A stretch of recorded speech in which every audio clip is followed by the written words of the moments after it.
Pís, šulíny. Máme tady třetí týden růstu, krásného růstu, zdatného vzrůstu. Vlastně minulý týden jsme všechny zastřihli, zaštípli, zatípli jsme jim típec a mají s růstem šmitec. Teď už by to nemělo udělat taky ten klasický smrček podělaný. A uprostřed jedno bambero, to nechcem.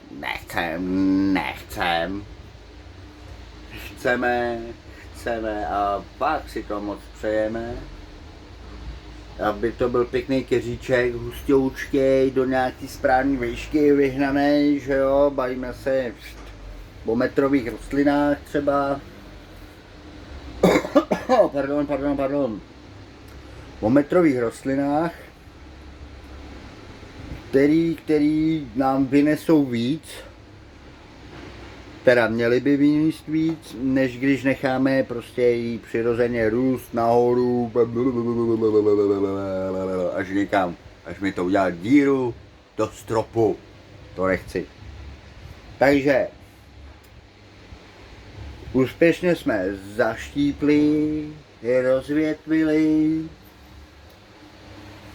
proškubali, proslunili, prosvítili. No a teď jim necháme hodně dlouho času bez nějakého stresíčku, aby na tom pěkně holky zamakaly. Ty na tom videu to vypadá, že jsou křiví, ale oni jako jsou fakt pěkný, jako fakt jsou pěkný, věřte mi. Jo, málem jsem zapomněl, už tam probíhá doping. Ano, holky už jsou na dopingu. Ale furt jeden biodoping. Máme tady Vitality Komplex, prostě žížalýho kompostu. No, pro celou zahrádku, probiotika, pro vaše rostlinky, jako oni tady píšou, že už je to i na květ, jo, ale nevím, děcka, no. Myslím si, že to je spíš jenom jako na to naživení a obohacení té půdy. Jako musím říct, že to jako maká pěkně, jako jo, je to hodně znát. No asi jako tady na tom to teď není vidět úplně. Ale fakt je tam vidět, jak prostě když dostanou tu žížalárnu, tak ta kýtě je taková úplně, ty lístečky jsou hodně takový, já nevím, jak je popsat prostě. Nasosaný šťávičkou úplně, nebo já nevím, jak to prostě popsat. Jako je v nich hodně síly, energie. Tak uvidíme. No nic, nebudeme to protahovat, jsou to zbyteční keci, ale 3 blbý kytky, že jo, na nich ještě není nic.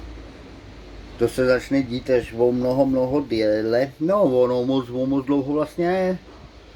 Máme tady 16. den růstu, což je nějakých 54-56%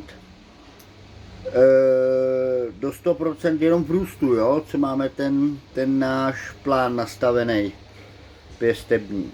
A pak to přeskočí do kvetení. Jo, takže neznamená, že máme 53 nebo 54% jako celého toho pěstebního plánu, ne, to je jenom té první fáze. Tak uvidíme. Tak zase příští týden, ahojte.